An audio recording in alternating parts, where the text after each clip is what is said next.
Ladies and gentlemen, welcome to Tea Time with Tuskeh, the show that might not be the best in the world, but at least it's better than Nomi's damn cooking. It's Wednesday the 14th of September, so sit back, relax with a cup of tea, and let's chat WoW news, content, and discussion. Today in the news, hotfixes. So there have been a bunch of simple hotfixes, but there are a couple of exceptions that I feel you should know about. First of all, Warlocks. Soul Shards now regenerate up to 3 while out of combat, up from 1. This wasn't a surprise if you did watch the recent Q&A with Ian Hazakostas. The ramp-up time, especially for those lovely Demonology Warlocks, was pretty high, and in dungeons they were really quite weak. Now, with Mythic Dungeons coming out next week alongside raids, this is a great quality of life change for Warlocks, as it means reaching their damage potential faster in dungeons, where enemies tend to die much faster than in raids, which is just great. This is also great for outdoor content, which means you can wander around as Demonology and get your ramp up that little bit faster when you're fighting packs of enemies and just everyday world quests and all that, as opposed to big old raid bosses. So that is a great quality of life change for the Warlocks. Next up, a change for Arms Warriors. Now, Colossus Smash's cooldown has been reduced to 30 seconds, down from 45. This will allow for better bad luck protection against their passive, Tactician. Now, Tactician grants a chance per rage spent to reset the cooldown of Colossus Smash. Now, Arms is all about hitting for big numbers in short windows. So you kind of want to get your Colossus Smash on an enemy, and then you just want to go basically crazy and just smack them to death.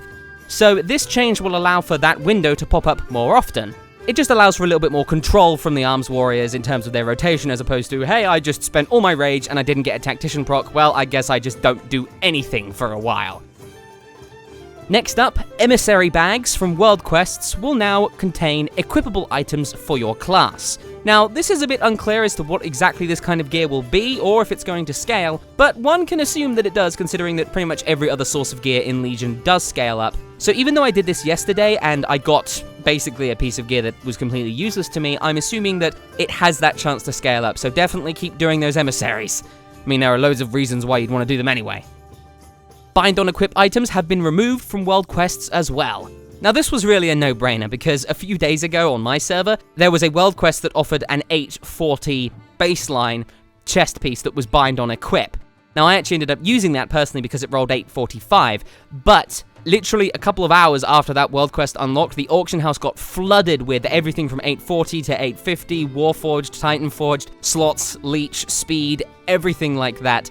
It all appeared on the auction house, and that was a massive overabundance of supply, and it kind of shot leatherworkers in the foot, any more so than they already have been with the skinning nerfs that have come out a few days ago. It really stung, let's put it like that. So it's nice that this is a change that's coming in. Blizzard have stated that they want World Quests to offer personal loot, and for basically everything you see to be a choice for you, as opposed to just saying, well, I can just go to the auction house and buy something that someone else has worked on getting. Even crafted items don't let you do that, because you have to obtain the Obliterum as well, even if the process of obtaining that Obliterum is just buying more stuff off the auction house. It is the 11-year anniversary of a debuff, believe it or not, the Corrupted Blood Plague. If you are a long-time WoW player, you have doubtlessly heard of this. Now, over 11 years ago, there was a boss in the old version of Zul'Gurub, which was a raid called Hakar. Now, Hakar was a pretty nasty boss in general, but he had one particular ability called Corrupted Blood. Now, this was a kind of a very virulent plague, which just dealt damage over time to the player that was afflicted by it, but also made them AoE. And if that AoE damage hit other players, it would spread that blood plague, so you had to spread out and just not spread it everywhere and die. It's a pretty simple mechanic by today's standards, but here's the problem. It wasn't coded in such a way that it wouldn't affect pets. So if a hunter called their pet back to them while they had the Corrupted Blood debuff, it would hit their pet. And that doesn't sound so bad, until you realize that the Corrupted Blood debuff went away when you left the dungeon, but it didn't do that if a pet left the dungeon. So a hunter would come out of Zul'Gurub with a couple of pieces of gear, or after wiping on Hakar and just calling it a night, and then suddenly their pet would put Corrupted Blood on them, and they were generally in the middle of a city, so that spread and spread and spread and spread and spread. It was a pandemic. It was an outbreak. It was massive. There was a huge problem on some servers where cities were just wiped out. NPCs and players alike, there were just fields of bodies. And here's the hilarious part.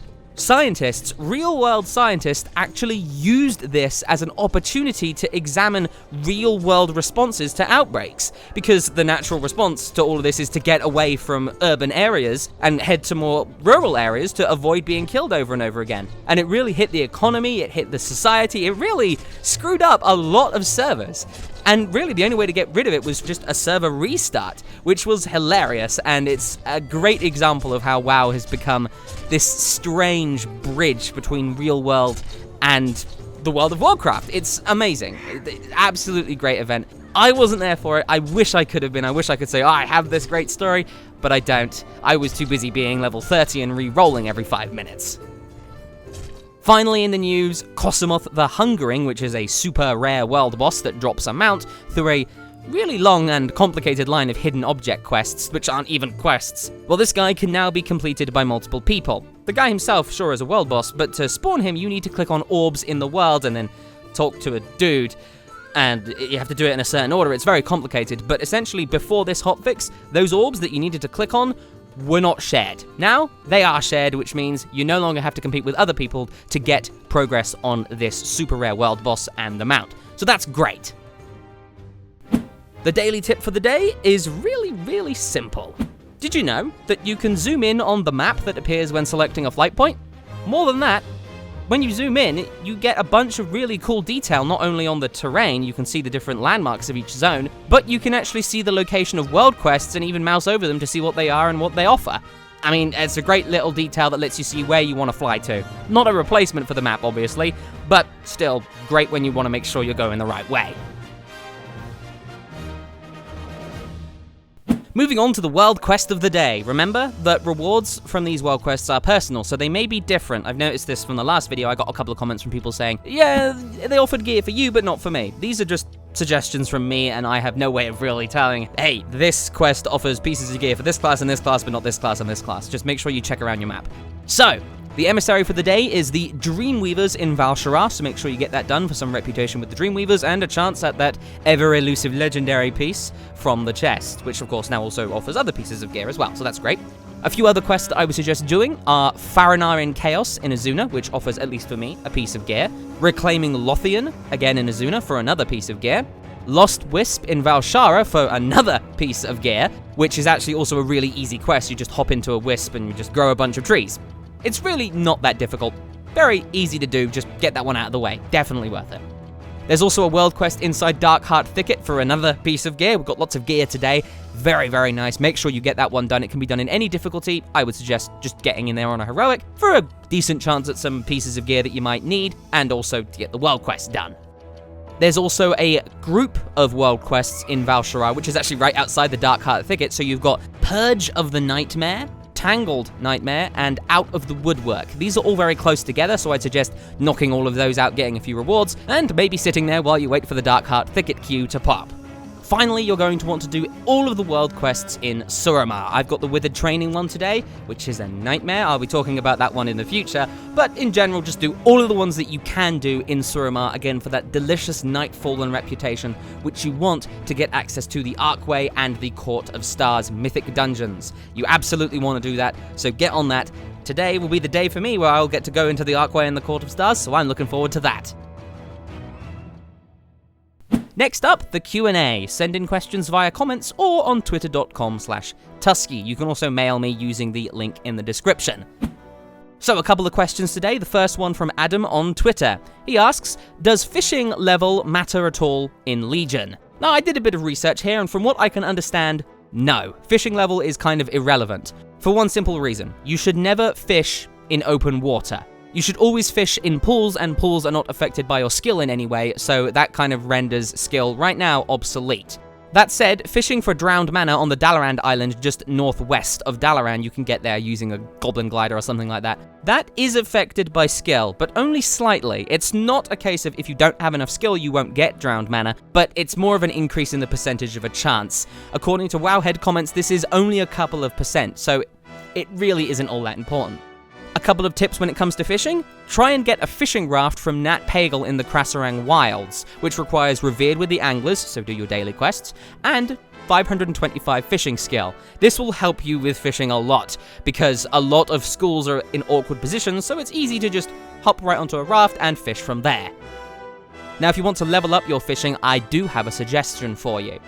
First of all, if you already have it, turn Find Fish on. This will let you track fishing schools on your minimap, which is very helpful. Ironically, these also drop from schools, so fish a bunch from every school you see ever.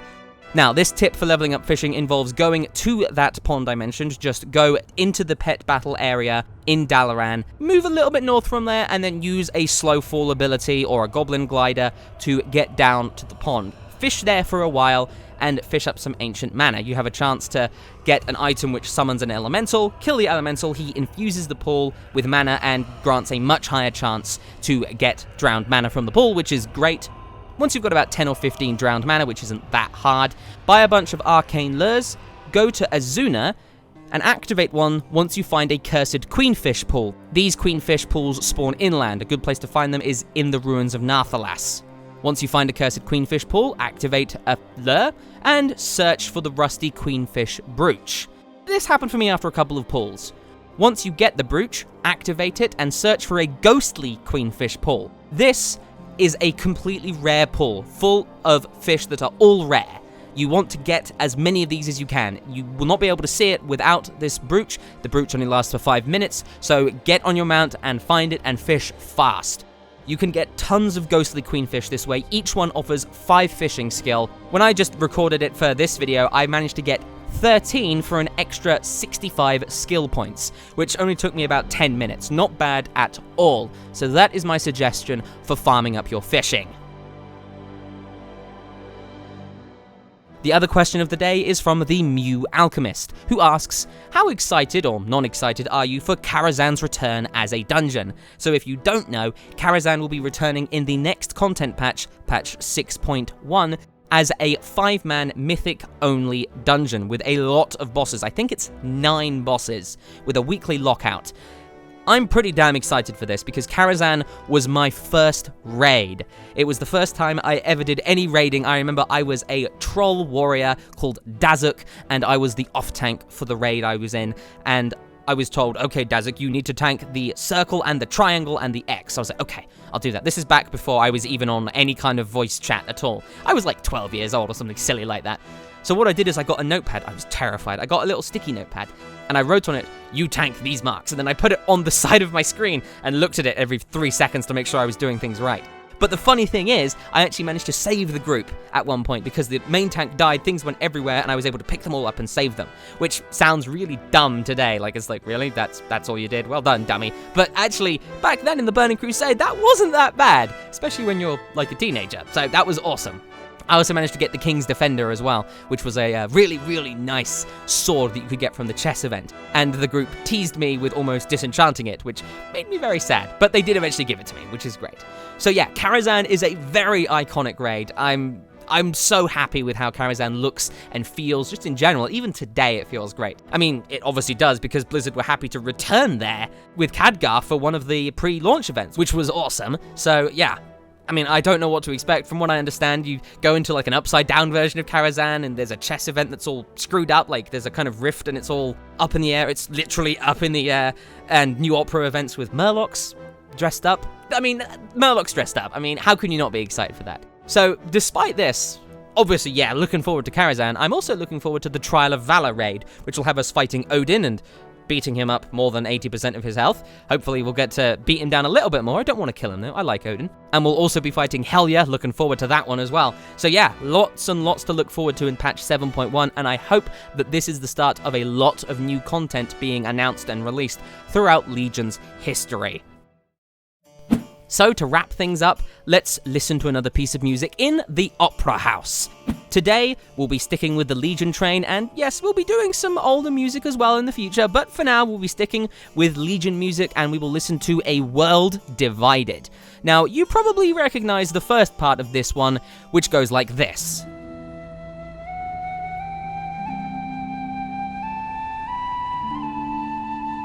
This is a very iconic piece of music, especially if you're an Alliance player, because this, I'm pretty sure, just played during King Varian Rin's funeral, and it continues to play at that park area to this day.